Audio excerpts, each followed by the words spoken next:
Ladies and gentlemen, let me start this off by saying this microphone is way too sexy for this shit.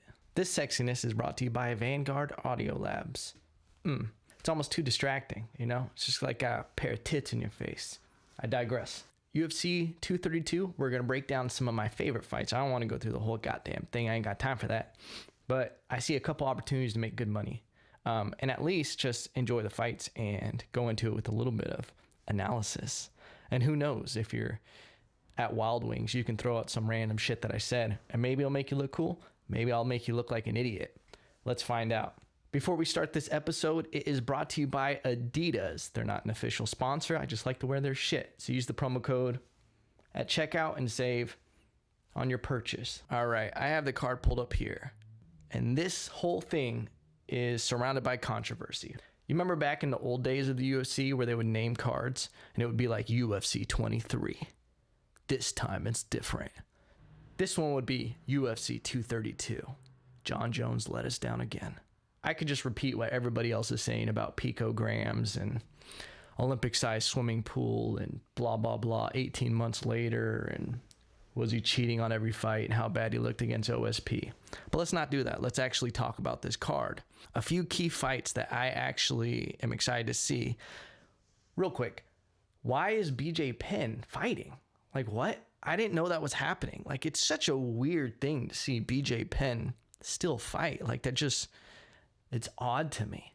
It's just odd. That's the only way I can say it. I do think, though, that if BJ Penn was going to fight anybody, I do like him fighting Ryan Hall. For the simple fact that I don't know if Ryan Hall's going to hurt him. Ryan Hall is going to throw some weird shit, some axe kicks. He's going to do some rolls and try to go for a leg, which I think that might be what happens. But BJ Penn is flexible as shit. But I don't know how up to date he is on leg locks and heel hooks and just everything that Ryan Hall is going to throw at him. Real quick, Ryan Hall, in all his pictures, he just looks so unimpressed to be there. Like, he looks like he's been watching tennis for like 2 weeks straight. And he's just like, he almost looks like a battle rapper when the other rapper is trying to diss you and you have to act super unimpressed, just like their shit ain't hitting. The only way that I see BJ Penn winning this is somehow in a scramble, he takes Ryan Hall's back. I think that's the only way he can do it.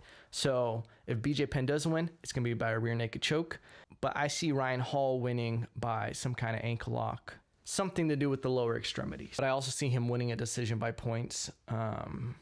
And who knows if BJ Penn's just going to stand straight up in the air and do that thing he did against Frankie Edgar. Moving on. I don't want this to be too long of a video. Cat Zingano by Weird Sexiness. I don't know what it is, but I'm a Cat Zingano fan. Andrei Arlovsky, another one. But the difference between Andrei Arlovsky and BJ Penn is Andrei Arlovsky, like the heavyweights, they can just stick around longer. And I'm not sure exactly what it is. I don't know if it's because those divisions aren't based as much on critical speed. Like, you can kind of get away with being a little bit slower. Like, you don't see any older fucking flyweights. Like, it just doesn't happen. It's such a speed-oriented division. I wasn't planning on breaking that one down. I didn't bet on it, really, because I feel like when it starts getting like older heavyweights versus up-and-comer heavyweight, you just never know. It can go one way or the other. Super profound. But truly, it's like, is his chin going to be there or is it not? Because sometimes Andrei Arlovsky's chin is like on vacation and didn't realize they had a fight scheduled. And then sometimes that motherfucker's just there with his lunch pail and his chin's like, all right, we're here. Let's fucking do this. So it's just weird. It's weird how that fluctuates. I'm a huge Chad Mendes fan. I think secretly because I want to go fishing with him. That seems like fun, the whole Fins and Feathers group that he has. I'm sorry, but I'm not paying $800 to sit in a boat and look at Uriah Faber's chin all day. No. I like what Chad Mendes did because he had a tough fight with Conor McGregor. It was short notice, and he got finished. And then he had a pretty quick turnaround against Frankie Edgar. And that was like, it didn't work out well for him. And then he took some good time off. Like, he did what you're supposed to do, let the brain heal. Like, you guys, if you're boxing fans, do you remember when Marquez knocked the fucking soul out of Pacquiao? Like, that shit was wild. I thought he killed Pacquiao. But Freddie Roach made him take a lot of time off to let that brain heal. So I think he took a good amount of time off, probably fell in love with fighting again, explored other avenues because life's not just all about fighting. and he came back to it with like a new perspective. His brain was all healed up, and he's just been doing work since. I believe Volkanovski called him out, which, I mean, you got to do what you got to do. You're trying to get a big name, make a name off of them. But I just don't think his wrestling is good. I think Chad Mendes is a better version of everything he's doing, except Chad Mendes has that knockout power. And I think that is going to be key. I think he's going to try to exchange with Chad Mendes, and I think he's going to get knocked out. Carlos Condit versus Michael Chiesa. I think that's going to be a great fight. I think the whole card is just going to be amazing. It's going to be one of those Saturdays where you just watch like 6 hours of fights and you love every moment of it. Real quick, you guys remember when Chiesa said he was defending a rear naked choke? He was just like, dude, I was just flexing my neck, bro. He wasn't getting through that shit. Never seen that done. I think it's going to be a good fight. I think Chiesa might try to crowd him. That's just what I'm feeling, because I feel like Carlos Condit, when he gets going in a rhythm, he gets really creative, and he throws a lot of throws that spinning shit, you know. He puts things together well from different ranges, and I think if you crowd him, there is the elbows on the inside and everything, but I think he likes to fight at a rhythm, controlling the distance and moving in and picking angles. And I think if you try to crowd him, I think Chiesa is going to try to take him down, really smother him, wear him out, and look for maybe a finish. But it's tough. Carlos Condit does some crazy ass shit. But again, I think they're meeting at different times in the career. Carlos Condit might, after the Robbie Lawler fight, he seemed like he wasn't really into it anymore. And he just, he had a bad decision. But at what point are their careers meeting when they're finally fighting? I think Carlos Condit for 5 years ago would have been a completely different fight. I might give the edge to Michael Chiesa by 3rd round decision, with a lot of dominant grappling. But who the fuck knows? It's fighting. I could be completely wrong. Chris Cyborg versus Amanda Nunes. And I'm going to make a bold prediction. A bold prediction. This is the best female MMA fight of all time. Period. There's nothing been close to this. I think with their styles matching up. Joanna versus Valentina Shevchenko. The Bullet. That was an amazing fight. But it kind of was, there was too much of a difference in power and just overall. And it kind of went, if you watch my Instagram stories, it kind of went the way I said it could have went, where it was either going to be a very perfect technical fight for Joanna, or it was just going to be a dominating performance by Valentina. And I think with this fight, I think it's a lot closer than people are giving Amanda Nunes credit for. Because Amanda Nunes has fought a lot better competition in the sense of it being competitive. No disrespect to any of Cyborg's opponents. But in that division, it's been Cyborg. It's been like, all right, who are we going to see Cyborg destroy this fight? And it was like, how long is it going to last? There's never really like oh shit, she might get beat by this girl. Except when she fought Holly Holm. I thought Holly Holm could have fought a perfect fight and won. It's tough because Cyborg is so strong. She's so physical, and I thought Holly Holm did great. But I thought, Holly Holm had to have a perfect fight to be able to pull it off. And I think what people are discrediting, and I mean this I do lean towards Cyborg. I think Amanda Nunes is a great bet because I believe for her to win by submission is an 8-1. So you bet $1, you win $8. She's a legit black belt.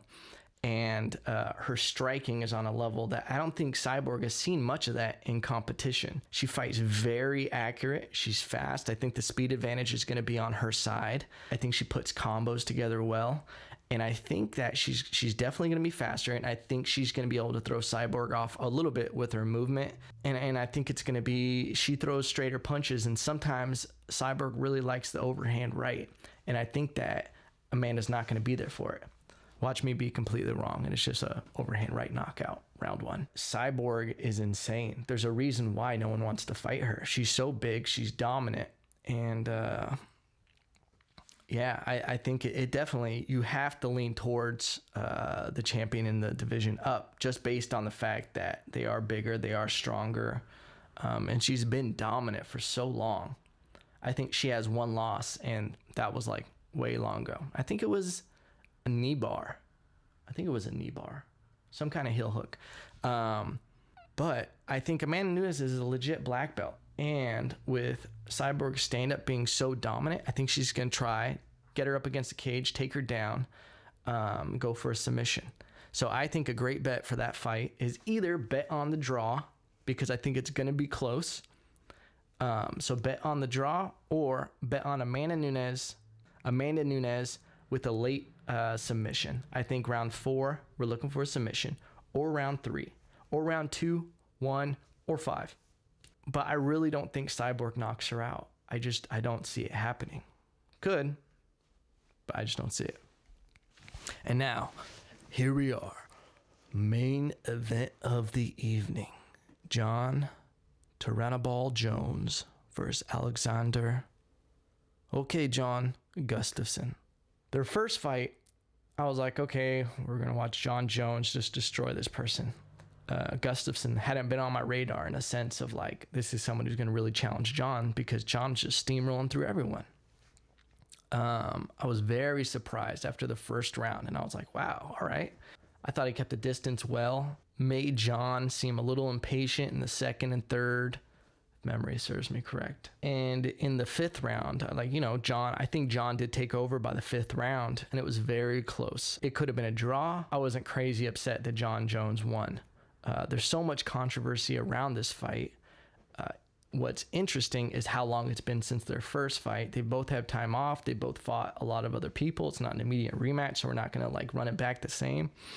And this whole USADA shit, like there's so many different speculations, and that's why it makes it hard to bet on these fights and really pick someone unless you have some insider shit.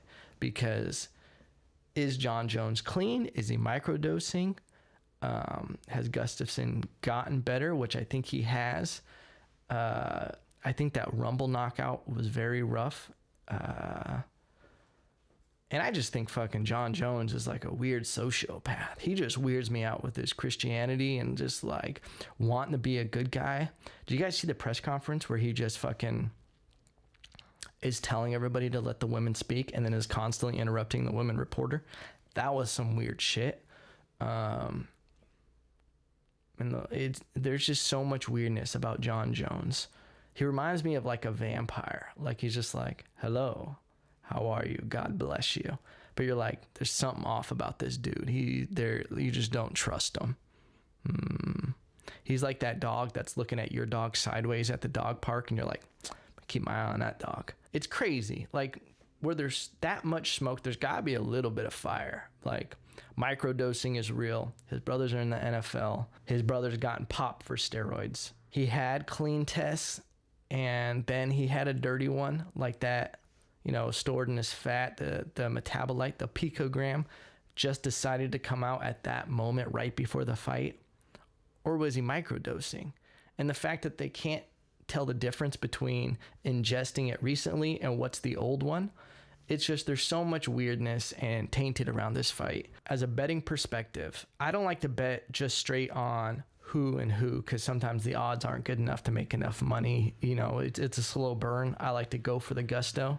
And on this one, because the fight was so close before, I think there's good money to be made on a draw. I've won a few draws in my betting career in the past year, and they're usually pretty big payouts. So usually you can get like a 99-1 payout where you bet $1, you win 99.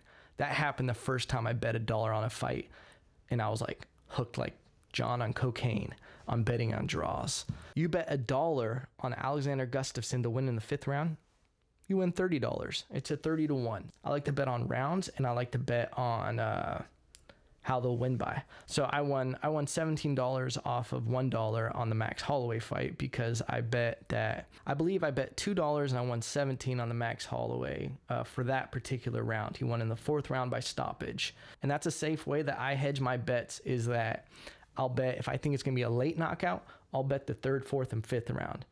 If I think it's going to be an early, depending on who's fighting, like that's the thing, is the strategy with it is you have to bet based on that fighter's percentages, because if it's someone who's constantly knocking out in the 1st round, there's not going to be a good percentage. Like they're not going to give you good odds on him getting a knockout in the 1st and 2nd round.